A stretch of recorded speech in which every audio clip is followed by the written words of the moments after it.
আসসালামু আলাইকুম। মিজানুর রাজা সাহেব কত সুন্দর কথা বললেন, সবাই শুনবেন। মদিনায় এক লোক তার বউরে রাগের চোটে 100 তালাক দিয়ে ফেলছে। এবার স্ত্রী কাঁদতে কাঁদতে এসে বলে, আমিরুল মুমিনিন দেখেন আমার স্বামী আমারে রেগে মেগে 100 তালাক দিচ্ছে।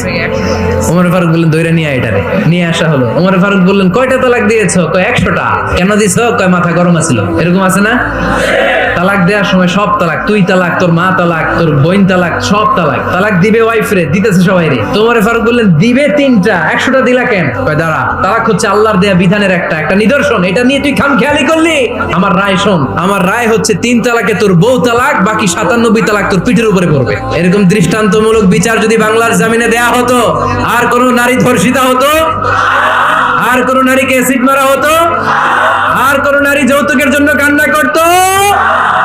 তিনি গভর্নর সিস্টেম চালু করেছিলেন। ইসলামিক স্টেট, বাহরাইন, ইয়েমেন, মিসর, কুফা, বসরা, মক্কা, মদিনা, এই 7 জায়গায় 7 জন গভর্নর পাঠিয়েছেন। তাদের থেকে তথ্য নিতেন। সাইয়েদনা আমর ইবনে আল-আস রাদিয়াল্লাহু তাআলা আনহুকে পাঠিয়েছেন মিশরে। মিশরে একটা দৌড় প্রতিযোগিতা হতো। ওই দৌড় প্রতিযোগিতায় আমর ইবনে আল-আস রাদিয়াল্লাহু তাআলা আনহুর ছেলে অংশগ্রহণ করেছে, কিন্তু এক মিশরি ওই দৌড় প্রতিযোগিতায় চ্যাম্পিয়ন হয়ে গেছে। রানার্স আপ হয়েছে আমর ইবনে আল-আসের ছেলে। এবার মিশরি ফার্স্ট আর গভর্নরের ছেলে সেকেন্ড। রাগের চোটে আমর ইবনে আল-আসের ছেলে ওই মিশরির মাথার মধ্যে কয়েকটা বাড়ি মেরেছে। মিশরি বলে, আমার মাল্লা কেন? তুমি খেলাই পারো না, আমারে মাল্লা কেন? কয় আনা ইবনুল আকরামিন, আমি গভর্নরের পোলা, আমি যা বলবো এটাই হবে, আমার উপরে কথা নাই।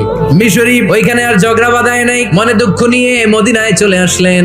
এসে বললেন, আমিরুল মুমিনিন, একটা প্রতিযোগিতায় আমি চ্যাম্পিয়ন হয়েছি, ওনার ছেলে হয়েছে রানার আপ। বিচারটা দিছে কার দরবারে? ওমর ফারুকের দরবারে। ওমর ফারুক বললেন, যাই, আগামী বছরের অমুক তারিখ আমি সব গভর্নরদেরকে ডেকে হিসাব নিতে, ওই দিন তুই থাকবি। ওই দিন 7 রাজ্য থেকে 7 গভর্নর হাজির, গভর্নরদের ছেলেরাও হাজির, মিশরীয় হাজির।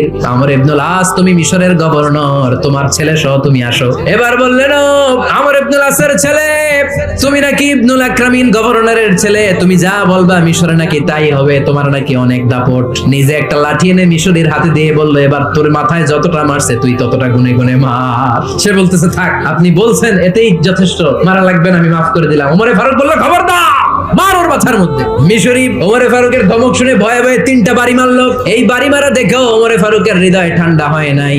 লজ্জায় আমর ইবনে আল-আস, বয়স হয়ে গিয়েছে, সাহাবা, মাথা তখন টাক, মাথায় চুল নাই, লজ্জায় মাথাটা হেট হয়ে মাথাটা নিচু করে রেখেছে। এবার রাগের চোটে ওমর ফারুক বললেন, এবার আমর ইবনে আল-আসের টাক মাথার মধ্যে একটা মার। কেন ছেলেকে শিক্ষা দিতে পারে নাই? ইয়া আমর ইবনে আল-আস, তোমরা কখন মিশরীদেরকে নিজেদের দাস বানায় নিলা? আর ওদের মায়েরা তো ওদেরকে স্বাধীন সন্তান হিসেবে প্রসব করেছে। মানুষদের উপর ক্ষমতাগিরি করার জন্য গভর্নর পাঠাই নাই। খবরদার, জনগণ তাদেরকে দেখভাল করার জন্য তোমাদেরকে পাঠানো হয়েছে, তাদের উপর কোনো অত্যাচার করার জন্য নয়। চিল্লায় বলেন ঠিক কিনা? এরকম